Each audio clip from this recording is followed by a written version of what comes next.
मुल्क भर में हुजूमी तशद्दुद में जो अमवातें हुई हैं, उसके बाद 2-3 रोज़ कबल एक ऐसी खबर आई झारखंड से जहाँ पर यह मालूम चला कि वहाँ स्वामी अग्निवेश पर कुछ सख्त गिर तंजीमों के नुमाइंदों ने हमला कर दिया है। स्वामी अग्निवेश उस हमले में ज़ख्मी हो गए थे। आज वो हमारे साथ हैं, बात करने के लिए हम उनसे पूछेंगे कि आखिर उन पर ये हमला क्यों हुआ, उनकी अपनी क्या राय है इस बारे में। आप करके कह रहे हैं कि सब क्या बोला आपने? सख्तगीर कट्टरवादी या आप नाम लेके कहिए। RSS, संघ परिवार, बीजेपी, जिनकी हुकूमत केंद्र में है, जिनकी हुकूमत राज्य में है, और वो करवा रहे हैं, इसलिए हमला हुआ। यदि सरकार नहीं चाहती तो नहीं हो सकता। यदि पुलिस प्रशासन जरा भी मुझे सुरक्षा प्रदान करती तो नहीं हो सकता। जबकि उन सबको लिखित सूचना पावती के साथ दी गई। मैंने खुद मुख्यमंत्री को जाने के 12 दिन पहले ईमेल से सूचना दी कि मैं मिलना चाहता हूँ 16 जुलाई को। 17 जुलाई को मैं पाकुड़ जाऊँगा आदिवासियों के मुद्दे पर। उन्होंने मुझे कोई टाइम नहीं दिया मिलने। दिन भर ये सब कुछ इंतजार करके मैं रात की ट्रेन से गया। अगले दिन कोई सुरक्षा नहीं, मेरे ऊपर हमला हो रहा, जान लो। कोई एक पुलिस का पत्ता भी वहाँ पर कोई नहीं हो चुका। उसके आधे पौने घंटे तक कोई नहीं आया। लास्ट में जब इस सुप्रीम कोर्ट का इतना बड़ा फैसला आ चुका था तो दिखाने के लिए उन्होंने 8 जिनके नाम FIR में दर्ज कराए थे हमारे साथ से, उनको दिखाने के लिए गिरफ्तार किया। 2 घंटे में छोड़ दिया, डिटेन किया, गिरफ्तार किया, डिटेन करके छोड़ दिया। तो ये आप सब चीज़ों को पहचानिए, समझिए इस चीज़ को।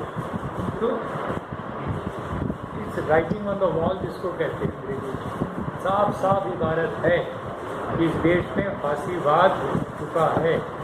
ये अग्निवेश पर हत्या नहीं है, भारत के संविधान पर। सर, अभी तक देख रहे थे कि कुछ ख़ास तबके के लोगों पर हमला हो रहा था और ऐसे इल्ज़ाम लगाए जा रहे थे जिसका वो लोग अपने अकीदे से, अपने जज्बात से जोड़े थे उन इल्ज़ाम को। अब ये हमला आप पे हुआ है।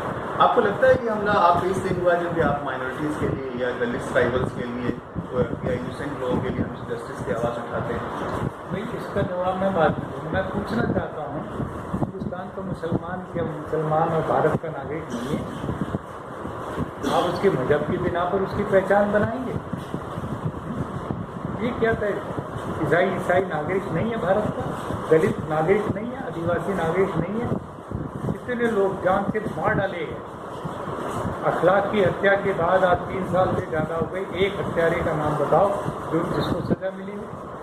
जुनैद के हत्यारे का नाम बताओ। पहलू खान जहाँ पर मारा गया, कल उसी जगह पर अकबर खान मारा गया 28 साल। और उसकी हिमायत कर रहे हैं केंद्र के मंत्री, उसकी हिमायत कर रहे हैं अलवर के 5 बार रह चुके विधायक ज्ञान प्रकाश आहूजा। तो ये सब चीज़ें एकदम क्रिस्टल क्लियर है।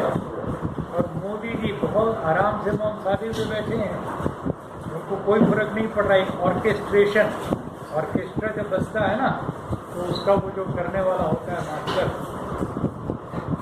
ऐसे से करता है वो घड़ी लेकर, ये कर रहा है तो बेटा तू कर, ये चोर है, बदमाश है।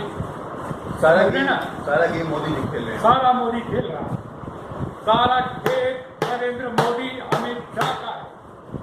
आप लोग बोलते नहीं है खुल करके, इसलिए होता जा रहा है। देश की जनता को बेवकूफ़ बनाया जा रहा है। और ये होगा जैसे जैसे 19 का चुनाव नजदीक आएगा, देखना 100 गुना बढ़ेगा।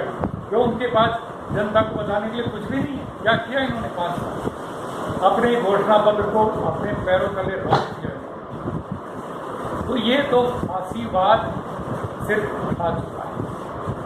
और यदि आप नहीं समझेंगे हिटलर शाही आ चुकी है भारत के अंदर, तो हम लोग वैसे मारे जाएंगे कीड़े मकोड़ों की तरह। और मैं एक सन्यासी होके आर्य समाज का, जिस आर्य समाज ने हिंदू समाज के लिए इतने बड़े बड़े काम किए, मैंने खुद सती प्रथा के खिलाफ, दलितों के मंदिर प्रवेश को लेकर और जो बंधुआ मुक्ति आंदोलन चलाता हूँ मैं, कौन है? 90% से ज़्यादा हमारे दलित आदिवासी हमारे हिंदू समाज के हैं। फिर मैं मुसलमानों के लिए अलग थोड़ी कुछ कर ले रहा हूँ। तो मैं तो ये कहता हूँ कि कोई सांप्रदायिक सद्भावना नहीं चाहते लोग, और ये लोग नहीं चाहते कि ये देश संगठित और आगे बढ़ सके।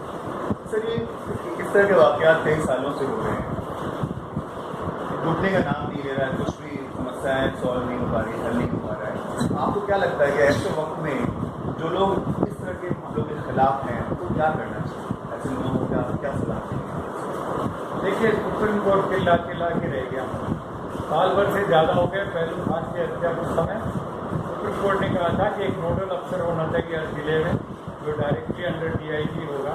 कोई गोरक्षक दल काम नहीं कर सकेगा, उस पुलिस का काम नहीं है। और ऐसे गोरक्षक दलों के खिलाफ मोदी जी ने भी एक बार बोला था कि ये गोरक्षक नहीं है, गुंडे यहाँ आके आ गए।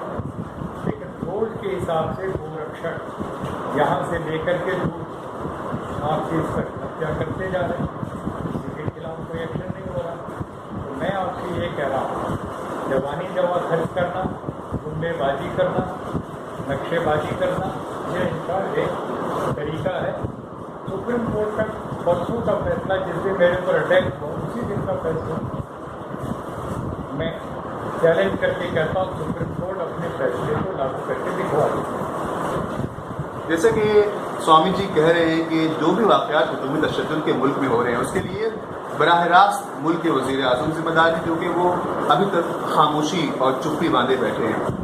उन्होंने ये भी कहा है कि आज वक्त है कि तमाम अपोजिशन की पार्टियां मुत्तहिद हों और लोग सड़कों पर आएँ, इसके खिलाफ आवाज़ उठाएं, वरना आज़ादी सर होकर रह जाएगी और घुट घुट कर जीना पड़ेगा। Thank you very much.